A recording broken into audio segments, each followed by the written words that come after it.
Oh, there's Roger. Okay. Good morning, Roger. Good morning. Morning. So it looks like we have everybody. I will call the meeting to order. I'll read the statement about conducting meetings this way. I'll pull it up here. It has been determined that an in-person meeting is not practical or prudent because of the COVID-19 pandemic and the related peacetime emergency declaration made by Governor Walz in accordance with Minnesota Statutes, Chapter 12. We have ensured that all members of the body participating in the meeting, wherever their physical location, can hear one another and can hear all discussion and testimony offered at today's meeting. We have also ensured that members of the public present at the regular meeting location of the body can hear all discussion, testimony, and all votes of the members of the body. We have urged the public not to attend this meeting in person because of the COVID-19 pandemic and have ensured that the members of the public can view and monitor the meeting remotely in real time by broadcasting the meeting on the Cook County website. All votes will be conducted by roll call, so each member's vote on each issue will be identified and recorded. All right. So do we have any adjustments to the agenda, additions or adjustments? Seeing and hearing none, can we get a motion to approve the agenda? So moved. Commissioner Mills. Thank you, Commissioner Mills. Do we have a second? Commissioner Sullivan. I second that motion. Thank you. We'll do our roll call vote. Ms. Orist. Aye. Commissioner Swallison. Aye. Commissioner Sullivan. Aye. Commissioner Mills. Aye. Mr. Linehan. Aye. And Commissioner Hawkins is also aye. The motion passes. Well, thank you. I said aye. Oh, sorry. I'm looking at pictures. I don't see your picture. I'm going. Sorry about that, Jenny. That's okay. I'm in the corner anyway. Okay, we'll move on to our consent agenda. Are there any items that anybody would like to pull or discuss further from the consent agenda?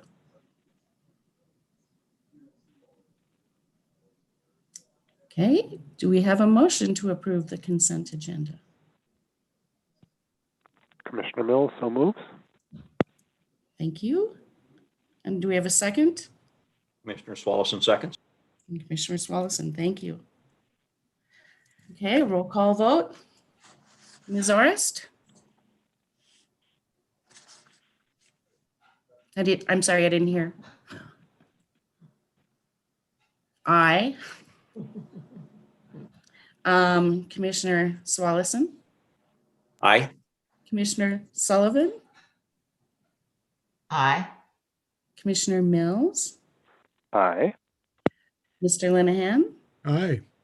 Commissioner Storley? Aye. And Commissioner Hawkins is also an aye. It passes unanimously. Okay, I am going to now turn the meeting, this portion over to Director McIntyre. Right, I don't see that Tony has had a chance to sign on yet. So if it's all right with you, Commissioner Hawkins, I'll move on to the reading of the proclamations and then we can introduce Tony once he has a chance to sign on. Yes, that's great. I'll share my screen so that members of the public and others on can also read along with me. So this month in March, we are requesting that the PHHS board recognize March as Social Work Month in Cook County. The National Association of Social Work recognizes National Social Work annually in March. And I have invited members of our social work team to sign on to the meeting this morning to receive the recognition this morning. So I will read this on behalf of Commissioner Hawkins this morning. Whereas the social work profession for decades has been dedicated to improving human well-being and enhancing the basic needs of all people, especially the most vulnerable among us. Whereas this year's Social Work Month theme, Social Workers Are Essential, embodies the heroic contributions of the social work profession to our nation, including the work social workers have done to heal our nation during these times of pandemic, racial unrest, economic uncertainty, and political divisiveness. Whereas social workers have always been present in times of crisis, helping people overcome issues such as death and grief, and helping people and communities recover from natural disasters such as fires, hurricanes, and earthquakes. Whereas social workers have helped this nation live up to its values by successfully advocating for equal rights for all people, no matter their race, sexual identity, gender, gender expression, culture, or religion. Whereas the social work profession is one of the fastest growing professions in the United States, with nearly 800,000 people expected to be employed as social workers by 2028. Whereas social workers work in all parts of our society to empower people to live to their fullest potential. Whereas school social workers have worked with families in school throughout the pandemic to ensure students reach their full academic and personal potential. Whereas social workers play a crucial role in our nation's healthcare system and have played a key role in this nation's response to COVID-19 and helping individuals, families, and communities cope with the epidemic. Whereas social workers for generations have advocated for positive changes that have made our society a better place to live, including urging policymakers to adopt the minimum wage, improve workplace safety, and enact social safety net programs that help ameliorate hunger, homelessness, and poverty. Whereas social workers are one of the largest groups of mental health care providers in the United States and work daily to help people, whether in person or remotely, overcome substance use disorders and mental illnesses such as depression and anxiety. Whereas social workers will continue to stand ready to assist our nation in overcoming present and future challenges, including pushing for racial equity, ending gun violence, improving healthcare and mental health care for all, and urging lawmakers to adopt immigration reforms. Now, therefore, in recognition of the numerous contributions made by America's social workers, I, on behalf of Stacy Hawkins, Cook County Public Health and Human Services Board Chair, proclaim the month of March 2021 as National Social Work Month in Cook County and call upon all county citizens to join the National Association of Social Workers and the Cook County Public Health and Human Services Board in celebration and support of the social work profession and social workers of Cook County.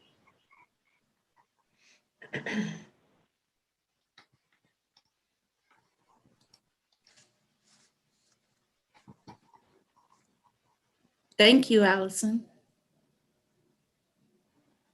I will go on to the Child Abuse Prevention Month proclamation. National Child Abuse Prevention Month is recognized annually in April. And in order to get ahead of that and have additional time to do some outreach and recognition of how we can, as a board, as professionals, and as a community, promote activities that prevent child abuse in Cook County, we'll share this proclamation.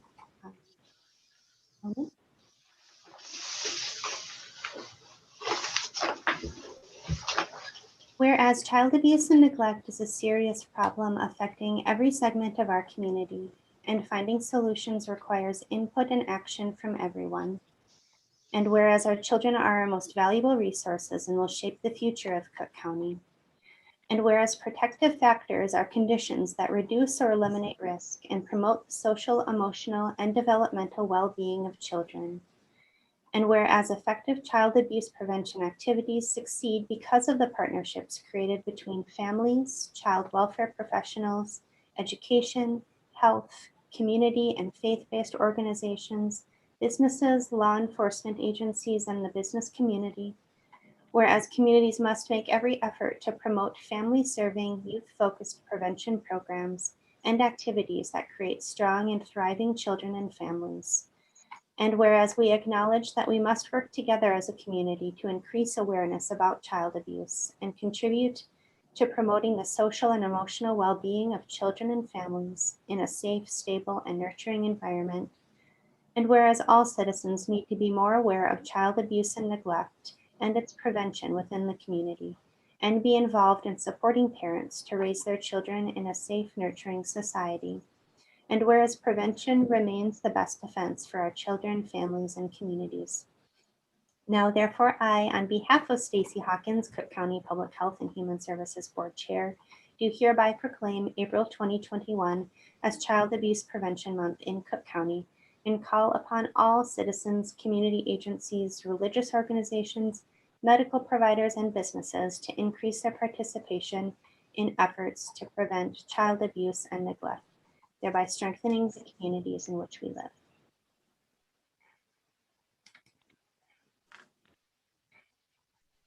Thank you. Thank you, Director McIntyre.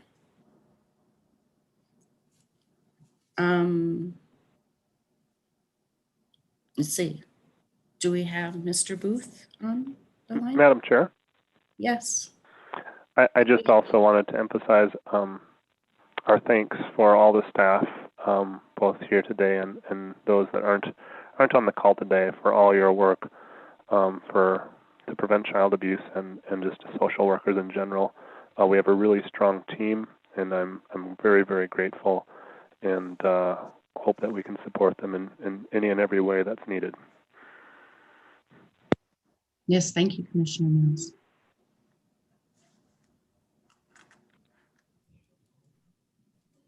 We thank you for your work in getting these proclamations out to us. And we look forward to informing our community of how we can all as a community help and support the efforts that you are doing.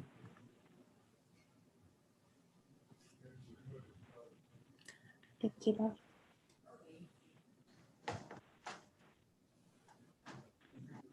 Okay, are we ready to move on, or is there anything else you would like to add? Anybody else have any comments they would like to make?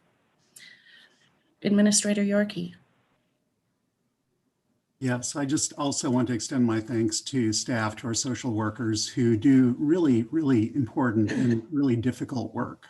The kinds of issues that you all are grappling with on a daily basis are really challenging, and I appreciate the difficult nature of that work. I know it takes a toll, and I'm so grateful to you all for being willing to do it. Thank you.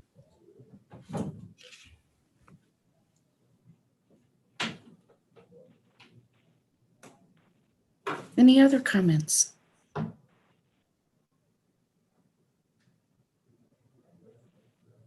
Okay, I see that Mr. Booth has joined us. Welcome, it's nice to have you here. Director McIntyre, would you like to do the introductions? I'm going to hand it off to Grace to introduce. Okay. If that's all right. Thank you, Grace. You're on mute. I am Grace Bouchard. I'm the Family and Children's Services Supervisor, and I'll be doing my presentation and give them a more thorough introduction then. But I am so happy to introduce to you Tony Booth, who joined our team about a month ago as a substance use disorder case manager and licensing case manager. Tony comes to us with a lot of experience and knowledge, and we're just so, plus he is great with people, and which is just such an essential quality that you cannot buy. So we're just really, really happy to have Tony here. And maybe you can give a little more introduction of yourself, Tony. Well, first, thank you on board for having me here today to introduce myself. And I apologize I couldn't make it last month. It was kind of my transition month, if you will. So I had a lot going on. But I am very familiar with the area, the whole North Shore and Arrowhead, but I'm just on nearing the end of finishing my master's at Hazelden Graduate School of Addiction Studies. in counseling and co-occurring disorders. And I've already obtained my LADC license. And just kind of getting the lay of the land and learning this new role, and happy to be here. And of course, happy to answer any questions anybody may have. But I thank you for your time today. Thanks, Tony. Madam Chair,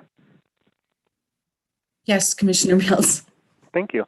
Welcome, Tony, and really, really happy to meet you, and really happy to have you on the team, and very excited for the work that's going to be done on behalf of Cook County, and just so pleased. So thank you for joining and joining the meeting today.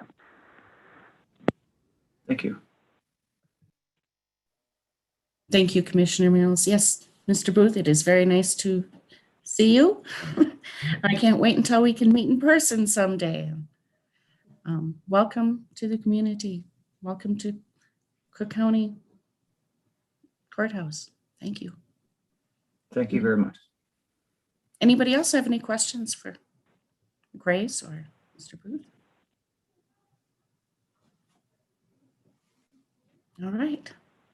Thank you. Welcome.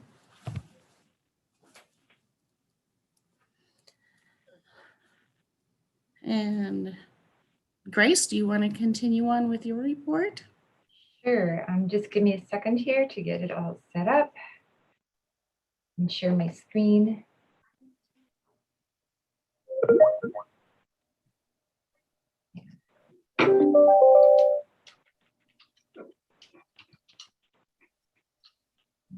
Okay, hang on one second. My apologies.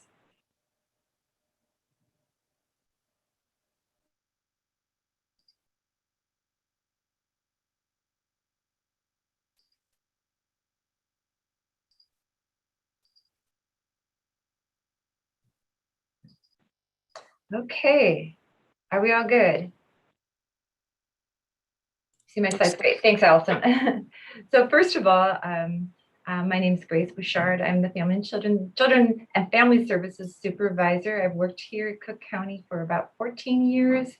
And prior to that, I was the Director of Health Services at Grand Portage Health Services for 4 years. I worked really closely with Roger there. He and I were compadres in problem solving, and that was a great time in my transition here to Cook County. Prior to becoming the Children and Family Services Supervisor, I was the supervisor for the whole team for about, I would say 12 years, maybe not quite, maybe 11 years. But as things became more complex and detailed, it was just, and as our team grew, it became really more challenging for me to supervise everybody. And so at that time, we expanded services to include an adult services and waiver services supervisor, and that is Martina Johnson. And so that is my history here with the agency. And so I have a team of about 7 or 8 people that I work with.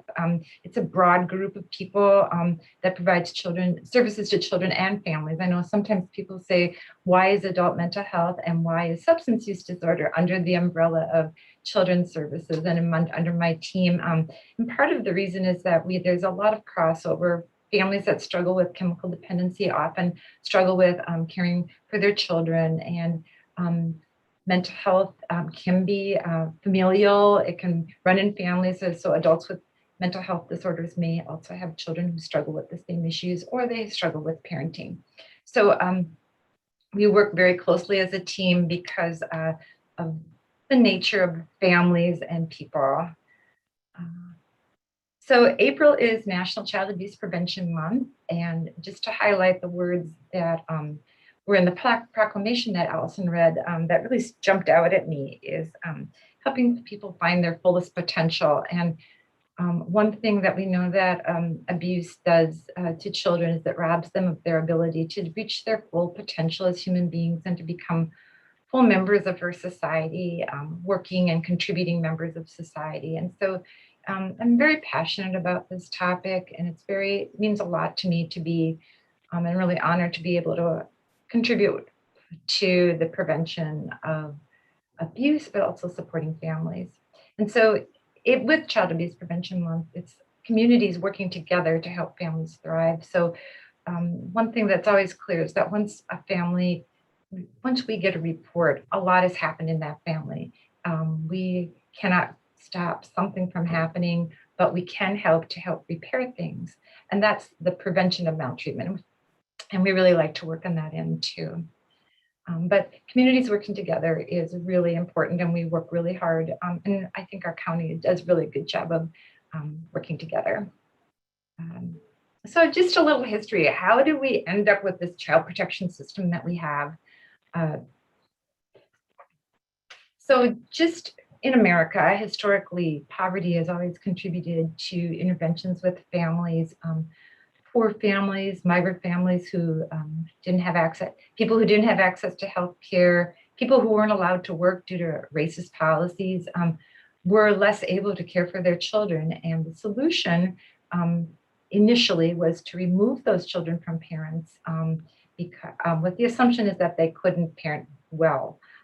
And so there was the Society for Prevention of Cruelty to Children was established in 1875. And again, that maintained this idea of separating children and from their parents, really causing a lot of hurt and trauma to families, lost relatives and lost families.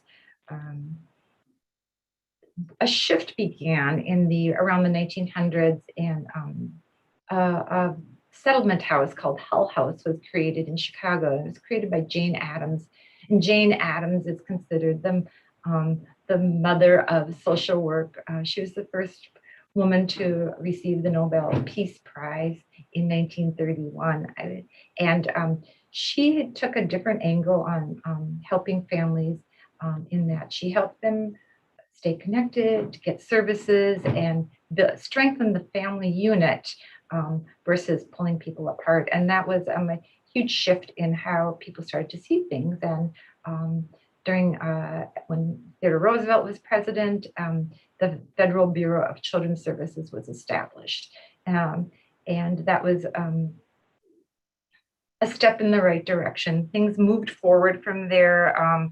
There was in the early 1900s, there started to be a focus on infant mortality and prenatal care. Prior to that, there wasn't a focus on that. And so that was the first step into really seeing how things that happened within to the mother, and in her environment affect how the child develops and grows. And so that was a really great leap forward. And then things moved forward after that. As you can see, though, it was 1974 before the Child Abuse Prevention Act was signed. And it was around that time when all states first had mandatory child reporting laws. And I think a certain group of people, myself included, I think, oh, who was abused when I was a kid? I didn't know anybody that was abused, but that's because there was no, even if you were, there was no place to report it because the laws weren't even signed until the late 70s. And then once a law is signed, it takes a while for systems and processes to develop. So really, we're really in the early stages of understanding how to support families. So today in Minnesota, we have laws that govern child maltreatment, and that law is Minnesota Statute 626556, and it articulates very specifically what is considered maltreatment and how we can proceed. And there's a lot of rules along with that. And the statute identifies 6 primary categories of abuse: substantial child endangerment, sexual abuse, neglect, physical abuse, mental injury, and threatened injury. And additionally, they provide us with screening guidelines, and these screening guidelines are uniform. Every county in the state uses these same guidelines, although as people like to say, 87 counties, 87 ways, and that is true. There are nuances to how people apply or understand and process information based on resources and volume. But we use the guidelines every time we get a maltreatment report. The guidelines help us understand what it is that we're doing. We take our role very, very seriously, and we want to be very cautious about overreaching and government overreaching in families' lives based on that history of the jump to removal, the jump to judgment about who should be a parent and who shouldn't be a parent based on issues of class and race. So we use the guidelines, and they are online. It's many pages of information that we find really, really valuable. So how are reports received and who provides them? So we can take reports from anybody at any time.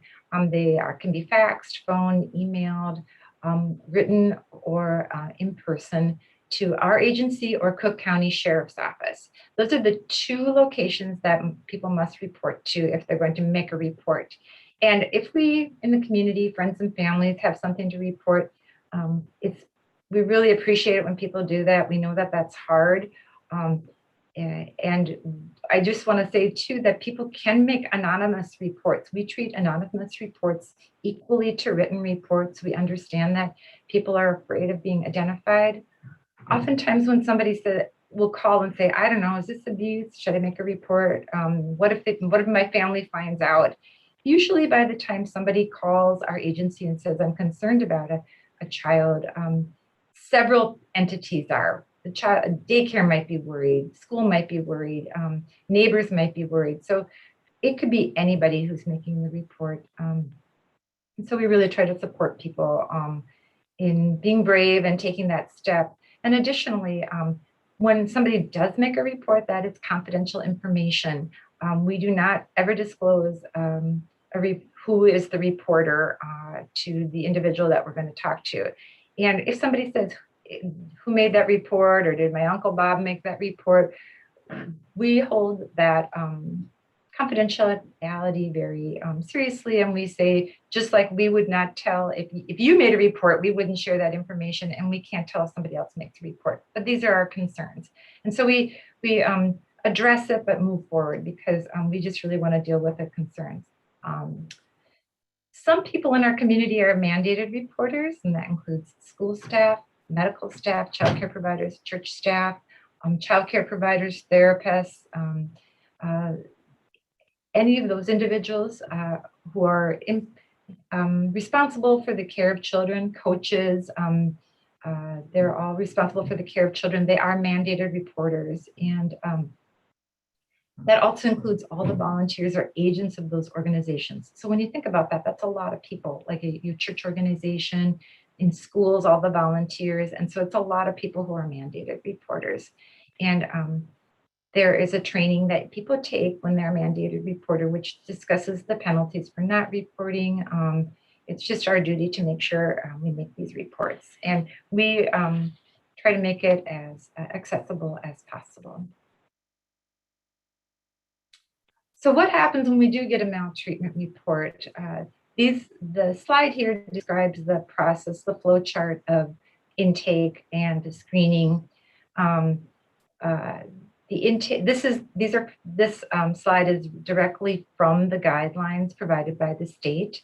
And again, these guidelines are identified in the Minnesota statutes. So we have to follow these rules.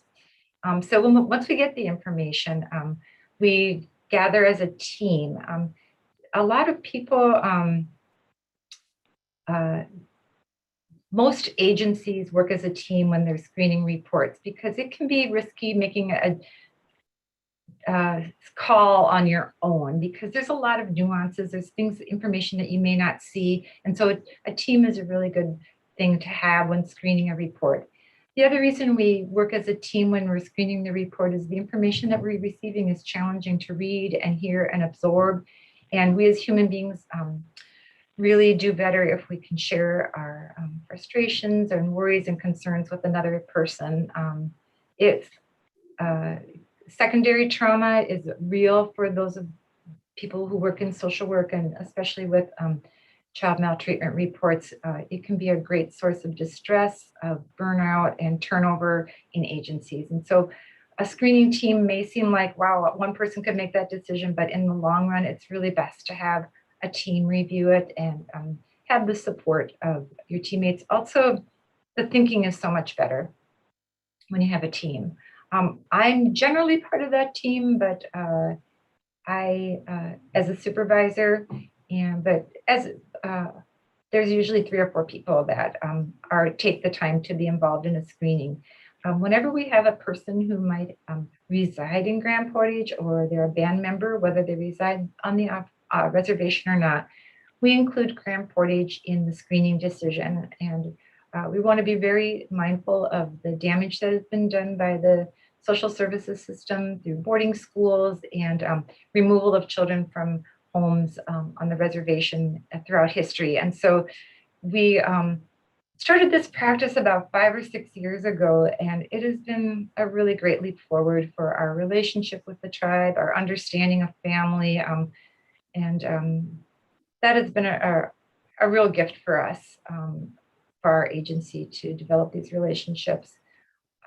So we get the report, we decide whether or not the information that we have meets criteria under the statute.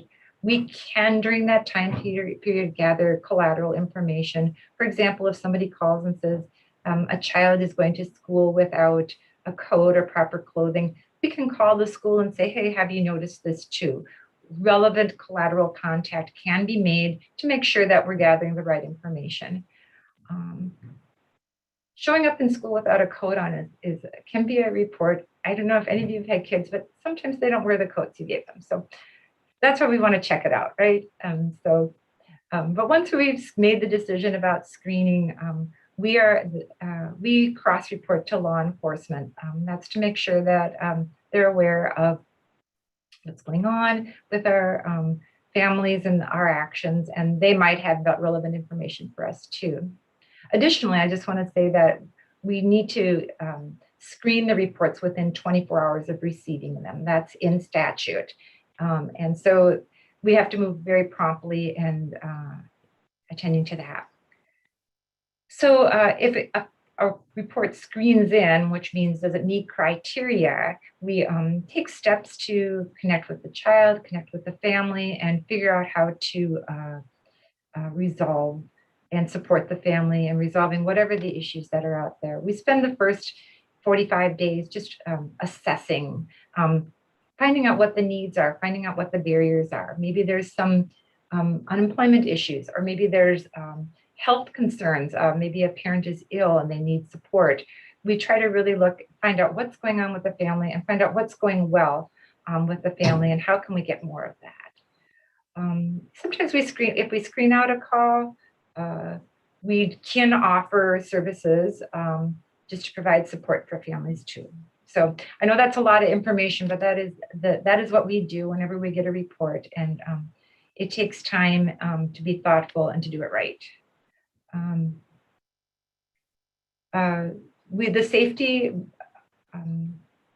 safety really is our key factor that we look at. What harm has come to a child and how safe is a child? If there's egregious concerns, or if we think of a child as an imminent risk of harm, we respond to that call immediately, within 24 hours. If there's some concerns, but no child is at risk of injury or harm, direct injury or harm imminently, then we have up to 5 days to reach out and see the child. But we are required to see the child, always see the child when a report has been screened in, to make our own determination about the health and welfare of that child. And that's been true throughout COVID as well. That has not gone away for us. Our last resort is always to remove the child from home. And when we do feel that it's best for the child not to be with the caregiver, we try to work with the caregiver to find out who would they like the child to go with. Where's the child most comfortable? We try to do that together. Our goal, though, is always to focus on strengthening families and identifying natural supports and strengths. Does anybody have any questions about the reporting process before I get into our community practice? I know it's a lot of information, so I want to break it down a little bit. If any of the members have any questions, just go ahead. I can't really see everybody now on my screen, so Okay, Madam Chair, this is Commissioner Mills. go ahead, Commissioner. Mills. Thank you. Hi, Grace. Thank Hi. you for presenting thus far. And I think I made this comment in a past year, and I haven't followed up. But one of the very moving testaments from a commissioner in another county, I don't even remember who it was at this point, suggested that it would be a really great perspective for any commissioner to somehow be involved in, I don't know if it was either the intake or the screening, and I don't know if that would at all be appropriate or where we may or may not fit in there. And I'm not asking because I'm ready to do that. I'm just asking because it may be helpful for any of us commissioners for that perspective. Thank you. Oh, thanks for that question. I think that's a really interesting idea. And I think what a person would gain from that is the range of concerns that are presented to our agency, the thoughtfulness in which we make assessments, our process, how we really look at the guidelines. And so I think that's a really interesting perspective. And definitely Allison and I will talk more about that potential. So thanks for bringing that up. Thank you. Mhm. Grace, Yes, sir. I just wanted to say, based on my experience over the years, Cook County does a far better job in working with the ICWA cases, the Indian Child Welfare Act people, than many of the other counties. At meetings I would attend around the state, I would hear stories of the Indian Child Welfare Act not being respected by counties. And I don't know how it is now. I've been away for a bit, but I just have to say that Cook County does a good job of recognizing and respecting Indian Child Welfare Act and keeping Indian families together. And that they have worked very hard on this, and it's remarkable. So thank you, Grace. And I'm speaking just for myself there. Thank you. Appreciate that. I think it's a really great comment. I think when Roger and I both are working up in Grand Portage, things weren't as smooth as they are now. And I think that we learned from that. And one thing I always think about is how something starts is how something goes. If you start rough with the family, you're going to spend a lot of time repairing things. And that is not where we want to spend our energy. We want to spend our energy on building strengths and developing relationships so that people feel comfortable seeking resources. I think that we really got a lot of support from the tribe and guidance on how valuable it is to start right by starting with that basic screening decision. Does this meet criteria? And to include Grand Portage Human Services in that decision-making process. We learn a lot about the family, about the resources, about the needs. And I think in this year when we really cracked open so much of the pain and around racism, it really helps us understand more deeply how assumptions were made about perhaps families, Indian families, families of color, by primarily white social workers and white policymakers. And I feel like this has been a very healing and healing process and a great learning process for our agencies. So thanks for that comment, Roger. Really appreciate that. So I'm going to move on now to our 2020 summary. Every year, we have a child protection team that meets once a month, every month. It's been meeting for over 20 years. Well, gosh, a lot longer than that since I've been here for a while, but probably close to 30 years. And it's required by statute that we meet as a child protection team across agencies to make sure that, again, the policies and strategies of our agency do not become too narrow and that they remain holistic and inclusive of other perspectives. And so at the end of each year, I provide a summary to the team so they know what we've been involved in and things like that. And so here's a summary of the summary. In 2020, as compared to 2019, there was a 5% increase in maltreatment reports. So percentages I know can be tricky because you can, with our small numbers, not many actual numbers can increase percentages. But as you can see here, we had 77 reports in 2020 as compared to 73 in 2019. And those are all reports that we screen. Some referrals were made to the Parent Support Outreach Program. That is a program that is prevention oriented. And we had that stayed about the same in 2019. The big difference that we had is an increase in services to for children's mental health case management from 2019. And that makes a lot of sense when you think about what kids went through, the isolation, the stress, the distress, being away from their friends and having their normal peer connections, and because of the pandemic and being not in school.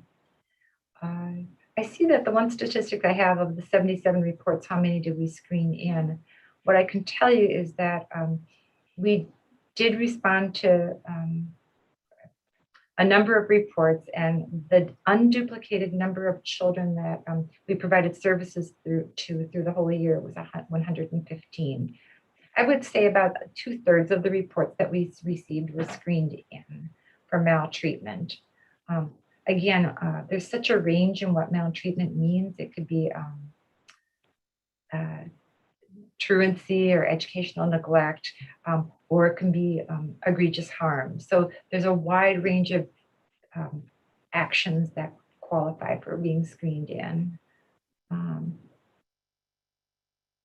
What I can say is that we're really responsive and we're really thoughtful. And there's approximately 800 children in Cook County based on our most recent information. And so what does that come out to? About 16%, 15% of the children we provide in our county, we provided services to. So how can a community help to prevent child maltreatment? As a community, we can help. We help by providing social services, by connecting with agencies and supporting them.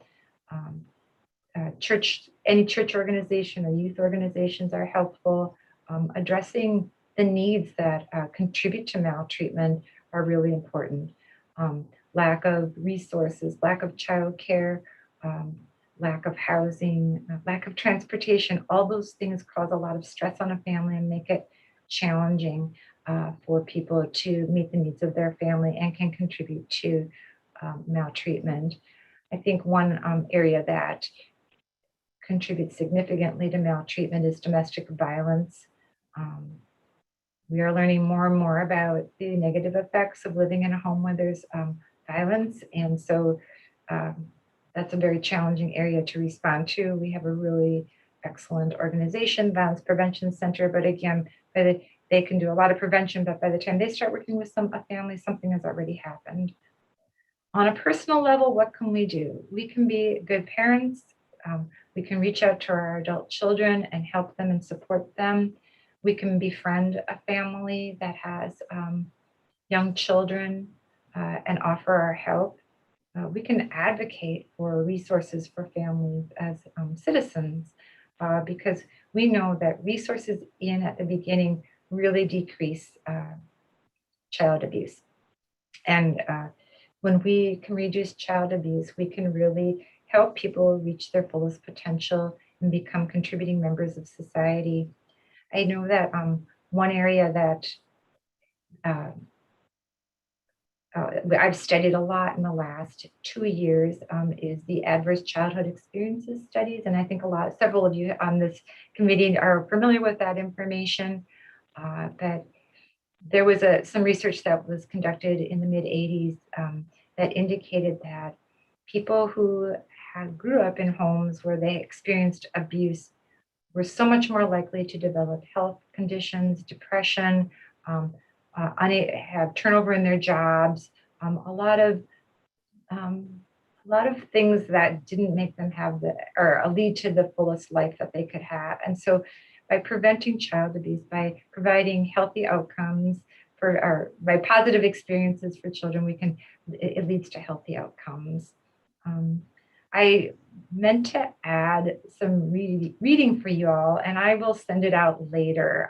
There's a book that very popular right now. It's called The Body Keeps the Score. It's a book that it's a great book to talk about the whole history of the mental health service system, from psychopharmacology, the amount of money that America spends on medications for people who have grown up with trauma is astounding. And if we spent half of that on child abuse prevention, we would be a lot farther forward. Additionally, the book provides just really concrete information on steps we can take. So that book, The Body Keeps the Score, I will send that out. And then I also have some graphs that talk about the advantages of prevention.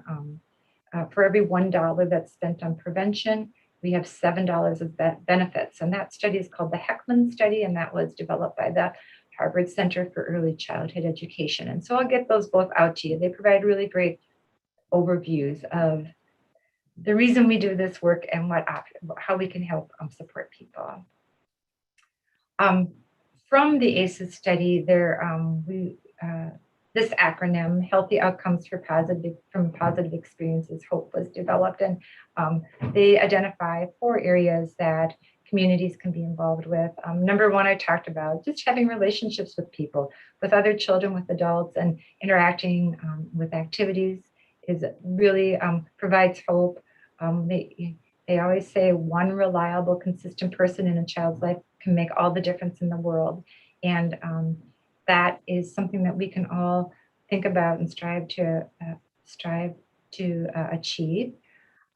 Safe, equitable, stable environments in housing and school environments and childcare. I think one of the things, our greatest natural asset in Cook County is the wonderful beauty and the nature that surrounds us, and that nature is so healing for so many people. And to a very large degree, there's equitable access to the outdoors, which is really, really great. And that really is helpful for children. In large urban areas, the inequity in access to nature is immense. And new research shows that planting trees on streets in urban areas reduces the percentage of prescription of antidepressants. It's really concrete evidence that nature has powerful healing advantages. And so we're so fortunate to have that here. Engaging in civic activities and social activities, helping out that way, and also help supporting opportunities for kids to collaborate in the arts and sports and drama and music. And again, we're so lucky in Cook County to have the Grand Marais Playhouse, arts available for kids, the folk school, and a lot of community organizations. So there's a lot going on here, and strengthening all those things that are helping families is really one way to offer hope to families and to give kids a better start. So I know I've talked a lot and provided a lot of information about reporting processes and how communities can help prevent child abuse and how they can be involved in the process. And I would be happy to meet with you one-on-one, or our team would be happy to meet and provide more information. But thank you so much for listening and for your support. And again, if you have any questions, I'm happy to answer them now. Thank you so much, Grace. I had a list of questions and your report answered most of them. So I really appreciate the thoroughness of that you anticipated my questions. I appreciate that. Great. Does anybody else want to ask a question or make a comment? I'm sorry, Madam Chair, could we stop the screen share so we can see each other again? Oh, okay, great plan. Thank you. And then Commissioner Sullivan had her hand up. Oh, thank you. Go ahead, Commissioner Sullivan. Shirley, well, I just wanted to thank you, Grace, for the tremendous work you and your team do and all the support you provide our children and families here in Cook County. And I can say, as a recipient of some of the training you've provided, both through ISD 166 and through Grand Portage, you truly make a huge difference for our community. So thank you for all your work. Well, thank you. I appreciate that. It's always great to get feedback.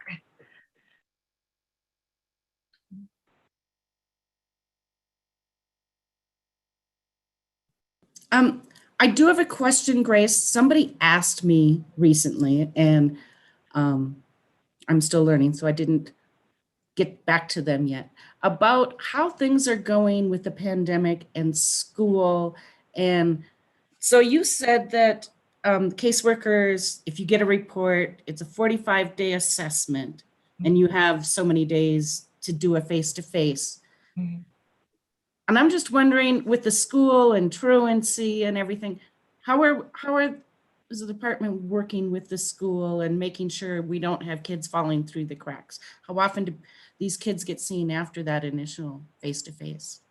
That is a really good question. So first of all, there has been a governor's order to modify how aggressive schools are with truancy and educational neglect during the pandemic. And so I'm not using the right word. The governor's, Allison, if you could help me, but the governor has an order telling us that we cannot be aggressive. Pardon me? The executive orders. Executive order, that's what it is, yes. And so that executive order guides us. But what we did do this year that was different than other years is that we made a point person for the schools. We assigned Cooper Turnus to be the point person so that the school staff knew that they had one person to connect with, and that the goal would be to help families figure out what the gaps are. Is it a connection issue? Is it, a childcare issue? What are the gaps?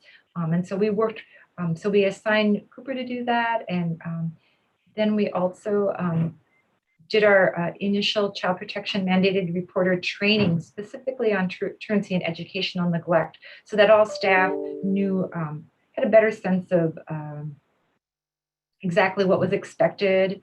When a kiddo is struggling with school, it's up to the school's responsibility to work with the family first. But after they've exhausted what they can do, they refer to us. And so we added an extra step where after they feel kind of stuck, they added us in, and then we worked with school so that we, so I think we've done what we can. I think it's just been hard. We have had some truancy reports, even with online school, which I appreciate.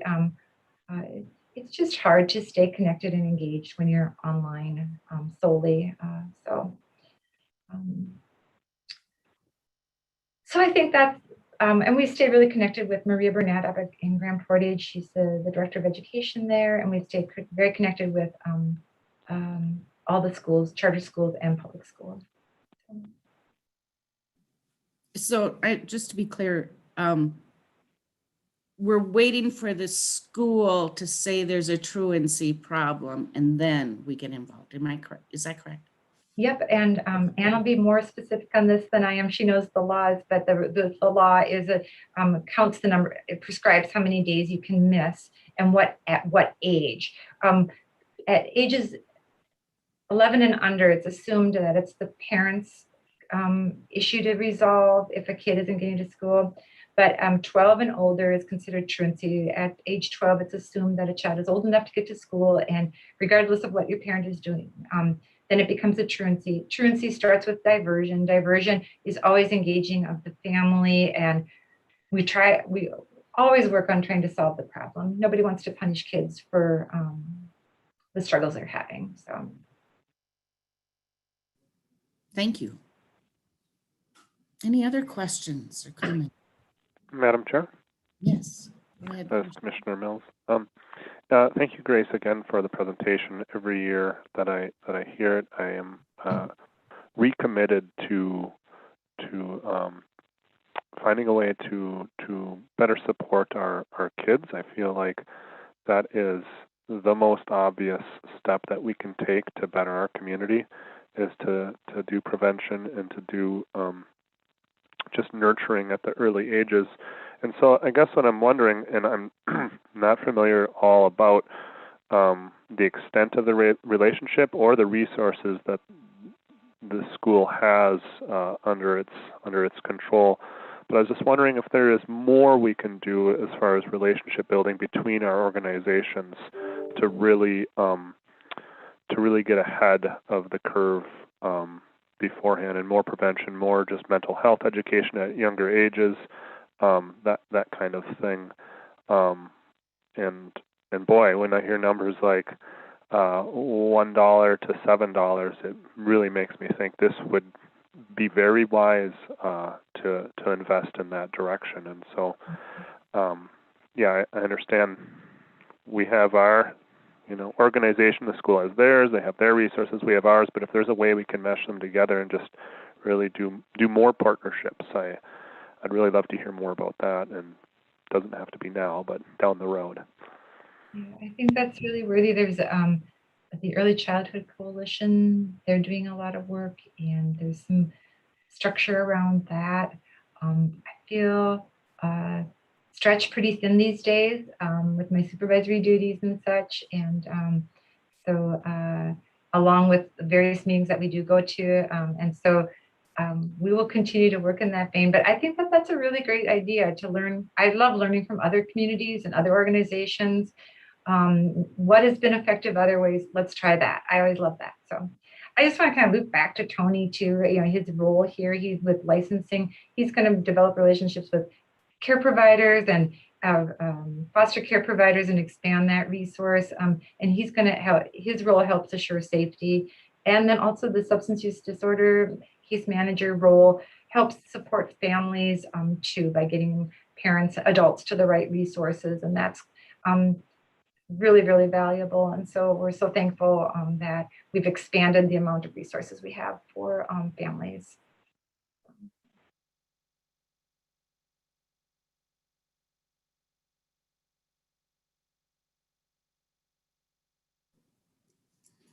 Thank you very much, Grace, for your report.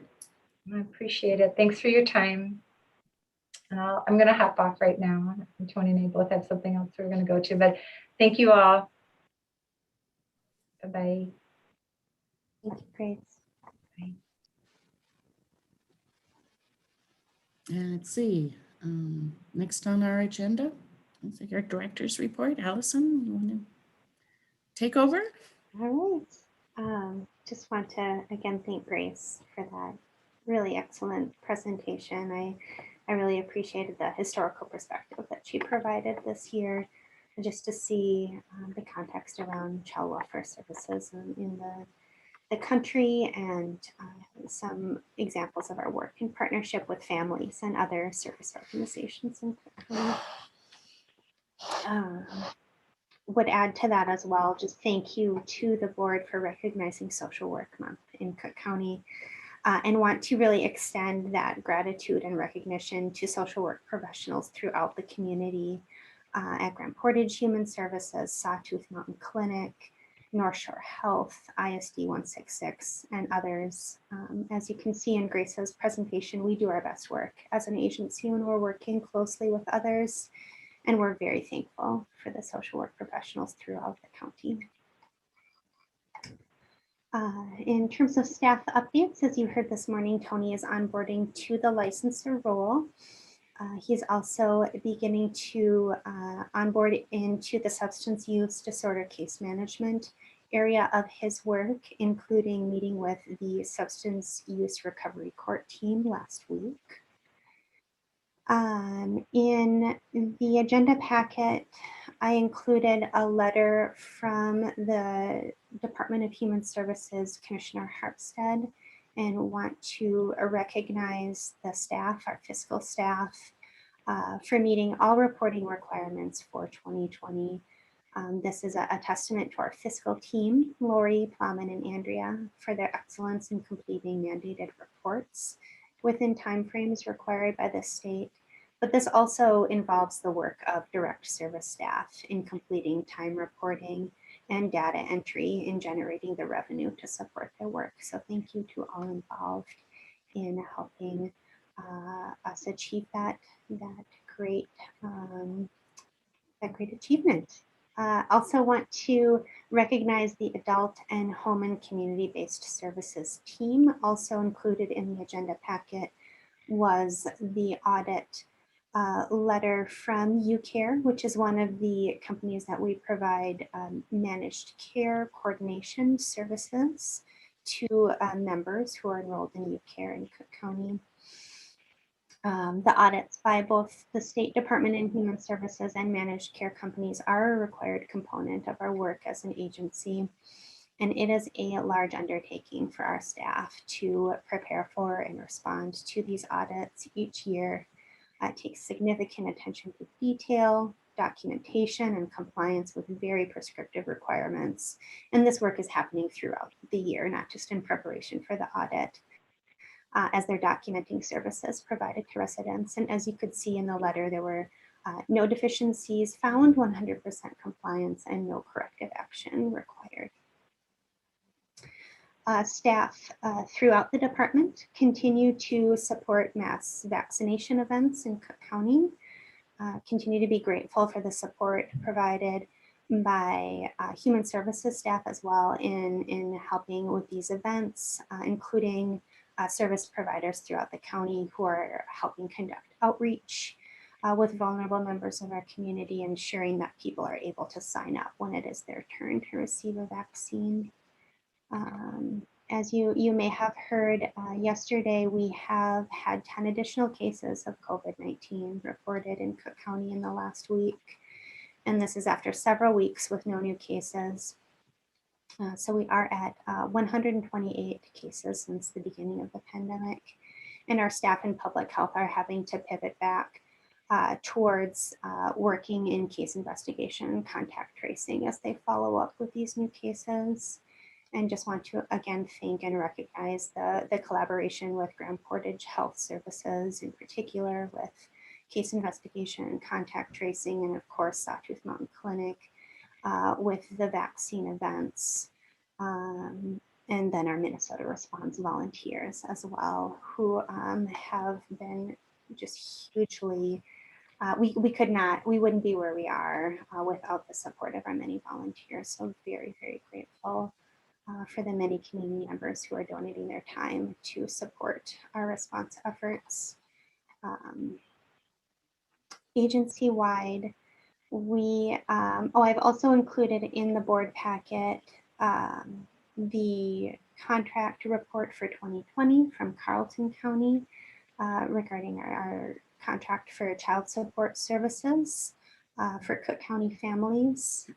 The report shows continued improvement across all performance areas on which were measured by the State Department of Human Services.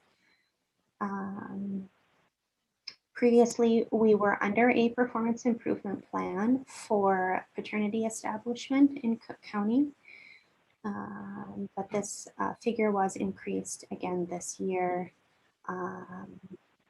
And just really want to thank and recognize the work of Carleton County child support staff in their excellent service to Cook County families. And do have an offer from the child support supervisor in Carleton County to present before the board if you're interested in more information about child support services and our relationship with Carleton County. I have an update from my report last month. I shared that Cook County was selected to participate in a cohort of counties to roll out a new online benefits application tool, Minnesota Benefits. We have since learned that that go live date has been postponed. We are still on track to be a testing county to be able to offer that new application platform for residents to apply for cash and food support. But we don't yet know when that will be available. As soon as we do, we'll keep the board up to date and we'll share a variety of outreach materials when that service is available. Also want to provide an update on the grant application for substance use disorder prevention, treatment, and recovery. through HRSA. That was a partnership that the PHHS board signed a letter of approval for last month at our meeting, and it's a effort between the Grand Portage Band, the Sawtooth Mountain Clinic, PHHS, and the University of Minnesota. That application was submitted last week. And again, I will keep the board up to date as we hear back on the status of that application. To Commissioner Mills' point earlier about investing in prevention and our work with the schools, this would be a significant step forward for our agency and the community in expanding prevention resources, and in particular, our work with the schools in Cook County and Grand Portage. I'm excited to share that after a year, Wilderness Outpatient Treatment Program outpatient groups are resuming. For the last year, all treatment services have been provided on an individual basis, so one-on-one between the counselor and the individual, and that includes both the assessments and outpatient treatment. And again, this has been provided mostly remotely. During the public health emergency, there have been some circumstances in which an evaluation or treatment was provided face-to-face when that was the only way to meet someone's needs. But I'm just very excited that that service will be resuming here locally with the group treatment taking place virtually, of course. We were excited to hear about the COVID-19 relief bill, which was passed and will provide additional stimulus to individuals and families under certain income thresholds. This also includes the expansion of unemployment compensation and an increase of the child tax credit. Again, the direct relief components of this bill provides much needed stability to the individuals and families that we work with through Public Health and Human Services. We are starting to look at, within the economic assistance area, changes in volume of new applications for assistance that we've received over the course of the last year as compared to previous years, and are seeing a significant increase in requests for food support. The number of new applications that we received over the course of the public health emergency is about double that of previous years. So we'll continue to share information about the trends that we're seeing in economic assistance at a future presentation. AMC, Association of Minnesota Counties, and other advocacy groups, including NAPSA, the State Human Services Directors Association, are moving forward priority legislation to make permanent some of the human services waivers that were granted by the Department of Human Services during the pandemic. I was recently appointed to a statewide steering committee through MAXA and DHS to help evaluate some of the feasibility of continuing these waivers post-pandemic that have proven beneficial for operations, for staff, and for the people that we serve, specifically looking at the impact on equitable access to programs with some of those waivers in place. And lastly, I just want to say that what you hear from me each month in these reports is often the highlights, the good things that are happening in our agency, our letters of recognition from the state and managed care companies. But just want to acknowledge as well what a difficult year this has been for so many people, our staff, our community, and just want to say that in spite of everything, we were talking before the meeting started about how last March was likely our last public meeting in the commissioner's room with the PHHS board before the stay-at-home order went into place. So with that in mind, just want to say again, despite what a hard year it's been for so many, I'm just so immensely proud of the work that is happening within Public Health and Human Services. that we have maintained services throughout this time, despite the challenges that many staff and individuals and families are facing. And not only that, we've added new services, we've added programs, we've added staff, and have added capacity to maintain our services and expand on our mission in supporting the health, safety, and well-being of Cook County. And that's all I have for updates. So thank you all. Happy to take questions. That was a lot of information. Commissioner Swallowson, go ahead. Not a question, but do want to recognize the importance. I mean, as you stated, the recognition from the folks that are seeing the reports, the completeness, the thoroughness. Unfortunately, many times that's the only way that organizations are recognized is by the paperwork and things that are submitted. So the importance of that can't be stressed enough. And I guess the old adage, the job's not done till the paperwork's all done, applies, but it reflects very well on the completeness and the thoroughness, particularly during the time of the pandemic. And as somebody who has conducted audits for a good part of my life, I will tell you that to come out of an audit of that nature with no deficiencies, that is very commendable. And the whole staff, that's achieved only when the entire staff works together to achieve that. So congratulations, very well, job well done. Thank you. Commissioner Swalson. Yes, I agree. It's great. I think we've come a long way in the year. We couldn't imagine ourselves a year ago still doing this, but I appreciate all the work that the staff put in to continue services, do things in a new way. And I think we've all learned and can't wait for us to be in person again. But hey, we all made this work. Yay. Thank you very much, Allison. Anybody else have any comments or questions? Commissioner Mills. Thank you, Madam Chair. I just want to emphasize the last numbers. We've heard for vaccination rates for 65 and up is well over 90%. I don't remember what number in particular. Also, overall, our county vaccination rate is over 40%. I don't remember exactly where we're at, but both of those numbers are quite high and quite impressive. But I'm very alarmed at 10 new cases considering that large vaccination rate. And I just want to publicly express my concern and that we as a community need to keep on it. And, we know what the best practices are. And yes, we all want to be back together again.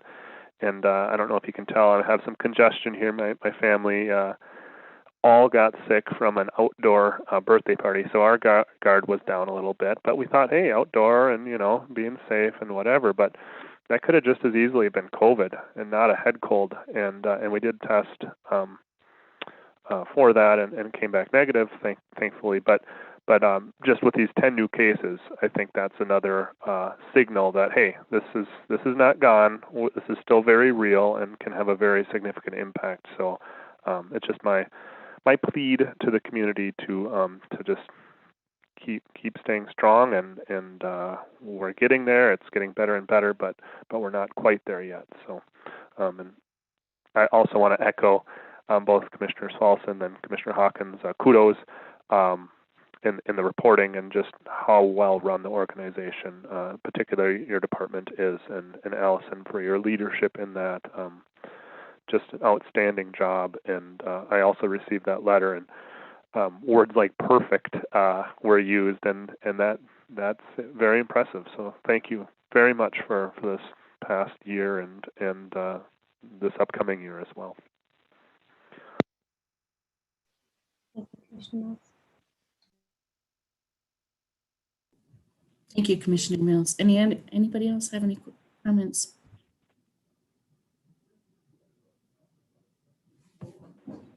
I think if not, we'll move on. Thank you, Allison.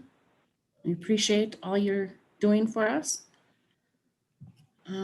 Let's see, I believe we're at our committee reports.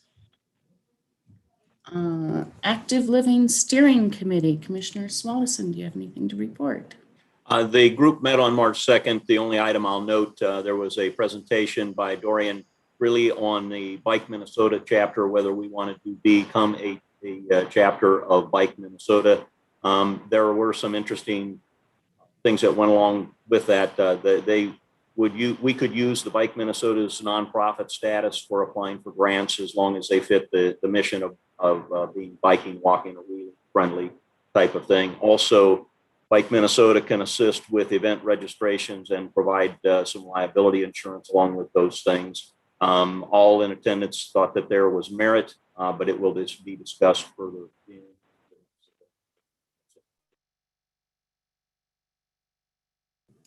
All right, thank you, Commissioner Smallson. AEOA, Commissioner Mills. Thank you, Madam Chair. Did have a meeting and a couple highlights. There's been 1,519,137 pounds of food delivered to those in need in our region, and that was 68,000 boxes, which that number seemed very large, and so I did the math. It's about 22 pounds per box, which that's a good sized box.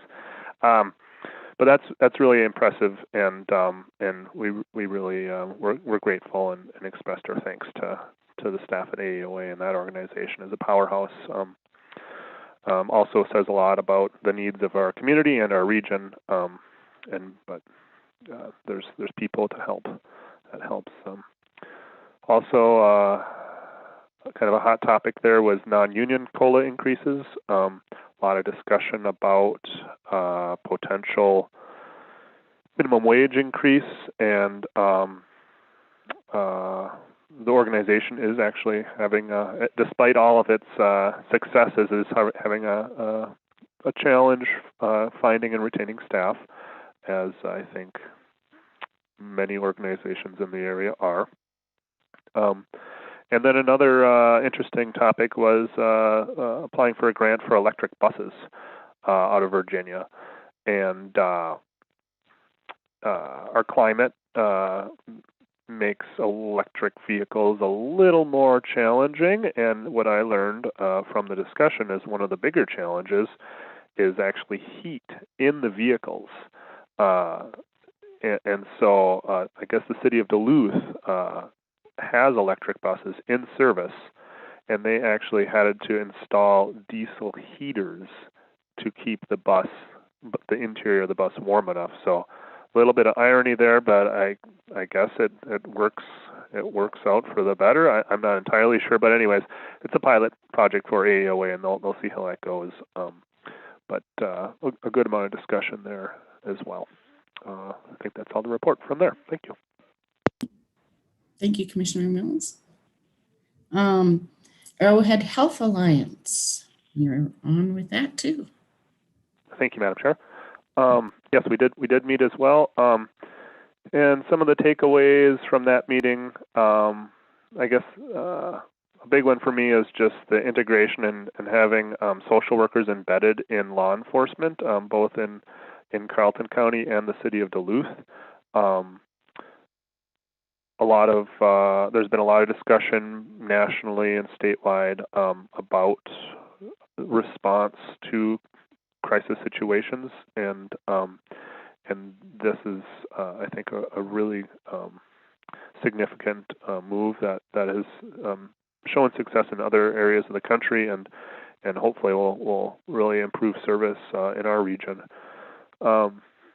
Also worth noting is new programming for the Cook County and Grand Portage Daytime Mobile Crisis Support, and it sounds like that's, Allison would know better, but it sounds like that'll be through HDC, but it had not at that time been hammered out there.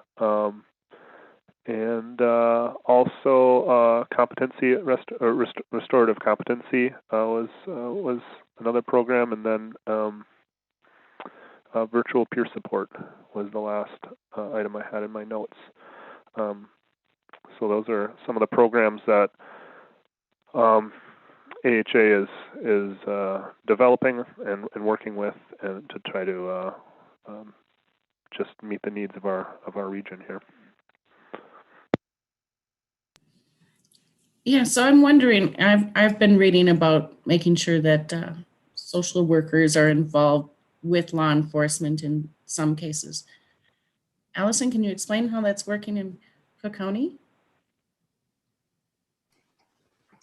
Sure. So in Cook County, with regards to people experiencing a mental health crisis, the way that a person might come into our agency, or the ways we might get involved are various, and they could be through law enforcement. Within the last couple of years, we have within PHHS formed an additional multidisciplinary team. So this morning, Grace talked about the child protection multidisciplinary team as a mandated requirement for counties to meet frequently with other service entities that interact with children and families. So similarly, we have brought together law enforcement, violence prevention center, the hospital, some of our regional mental health crisis response professionals through HDC to meet on a monthly basis to talk through what are our processes, what are our roles as it relates to supporting people who are experiencing a mental health crisis. What are the different ways that we can ensure that someone gets the right level of support at the right time? So we have been working to continue to develop those relationships and to continue to develop clear processes for how we interact with law enforcement, with someone who might be presenting through the emergency room, and connect individuals with supports. So that could be a phone call from law enforcement. It could be a human services professional problem solving over the phone or face to face. There are a lot of different ways that our staff would interact with Cook County law enforcement when someone is experiencing a mental health crisis. We've also really worked to promote some of the regional resources that are available in Cook County through Let's Talk, which is the Region 3 mental health crisis line that's available both after hours and on weekends. And to Commissioner Mills' earlier report from AHA, that we are actively working to fill some gaps as it relates to daytime crisis response. Currently, a call might come through law enforcement, it might come through the ER, it might come through our agency through intake. And our staff, while they are very skilled at working with people in mental health crisis, don't have the specific training, and our agency isn't formally certified to provide that daytime crisis service. So we applied for and received an additional allocation through the state, through our adult mental health funding. And with that, we'll be contracting with the Human Development Center to support our agency in becoming certified to more formally provide that level of service, that daytime crisis response.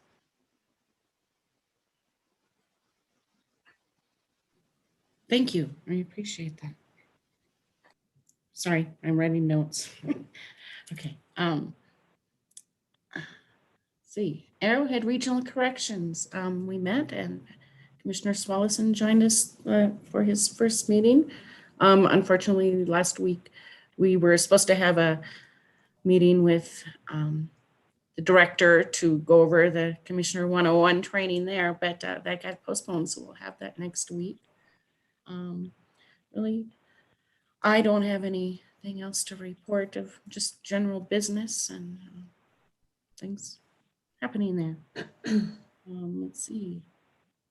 ARDC, Commissioner Storley. We didn't meet, but I have nothing to report. And the Community Health Board, Commissioner Mills. Thank you, Madam Chair.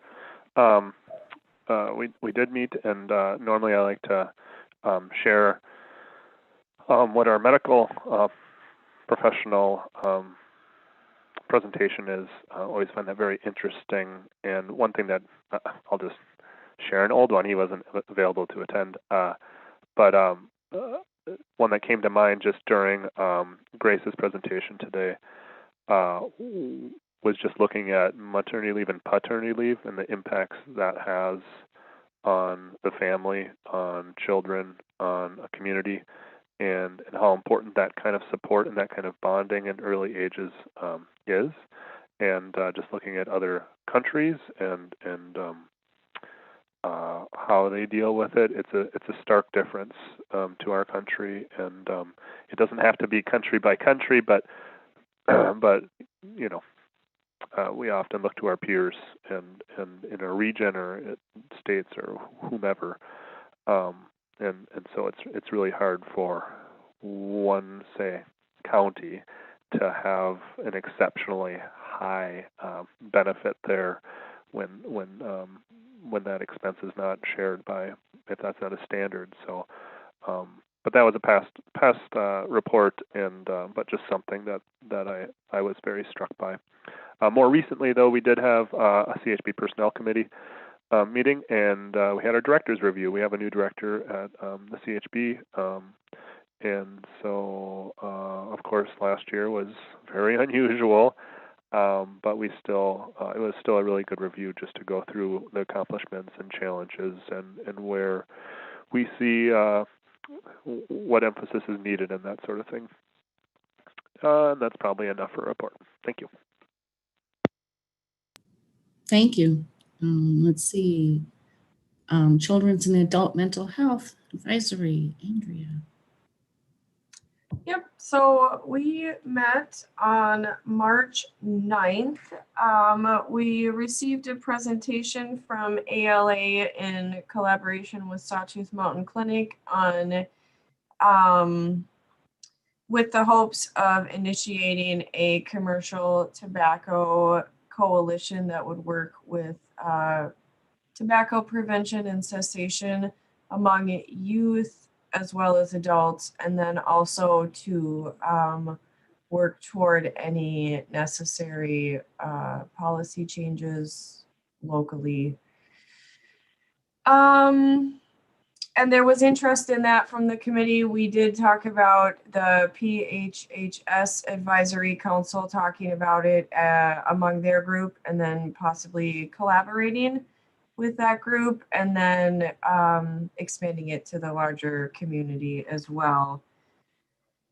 And then we also talked about, or we received an update about the community support line and what their approach could look like once it starts winding down services and other options for that support.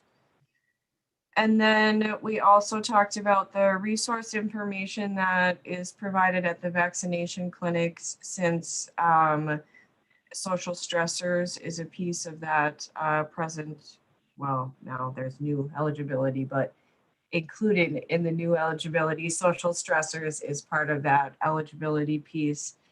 And also along with that, we, at our February meeting, we talked about sharing that PHHS program information with the schools to share with families to provide support, you know, so they have awareness of what support programs there are available to families.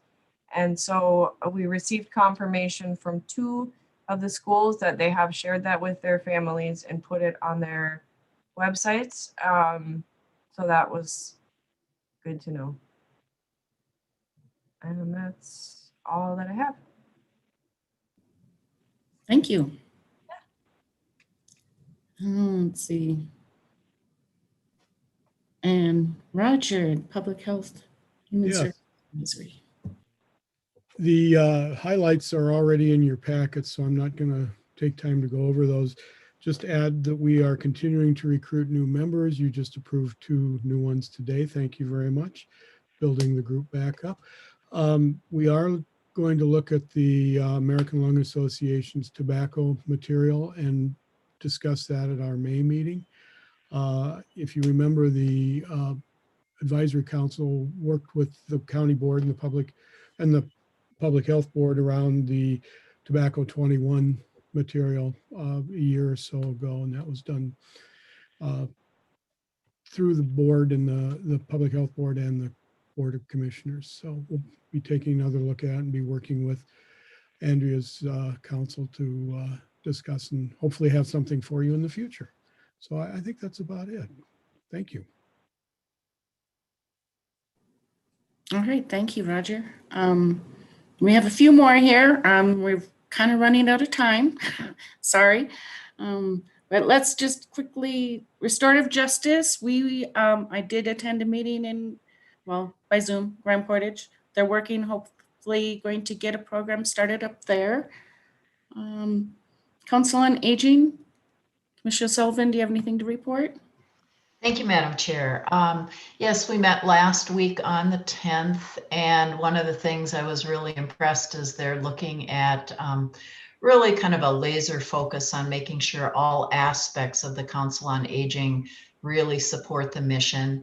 And one of the big projects they're working on currently is the development of a volunteer handbook, which will be used for the many volunteers, particularly at first and second, to make sure everybody's on the same page and is following all their protocols. And the next, just to keep it brief, the Emergency Preparedness Committee, we met, and because of my work on that group, I attended a statewide meeting to upgrade the 911 services and also armor throughout the state of Minnesota. And the big takeaway from that meeting is they're looking for some additional representation from Grand Portage. So I've communicated with Mike Keyport, and he's working on getting somebody from Grand Portage to participate in that statewide committee. Thank you. Okay, thank you. Let's see, we have Commissioner Storley, the Healthcare Planning, NACO. Anything do you want to report? Yeah, we did not meet, the health planning committee did not meet, but with NACO, we had our legislature session last week, and just a couple of briefs. We have pages of briefs, things that have been passed, resolutions that have been passed and sent on to the White House. For 2021, we have right now the same thing that's going across the country to enhance counties' ability to prevent and treat mental health illnesses and substance abuse disorders, and to protect funding for core local public health services and prevention programs. I'll explain more next month what NACO is all about. Thank you. Thank you, Commissioner Storley. Commissioner Mills, I think you have the last two. Do you have more to report? North Shore Collaborative? Or... Thank you, Madam Chair.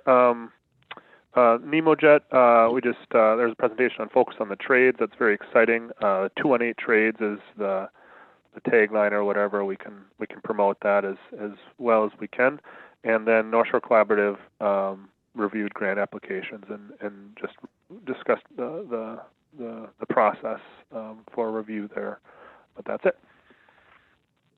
Okay. Thank you. Anybody else have anything that pressing that they want to get in on this meeting?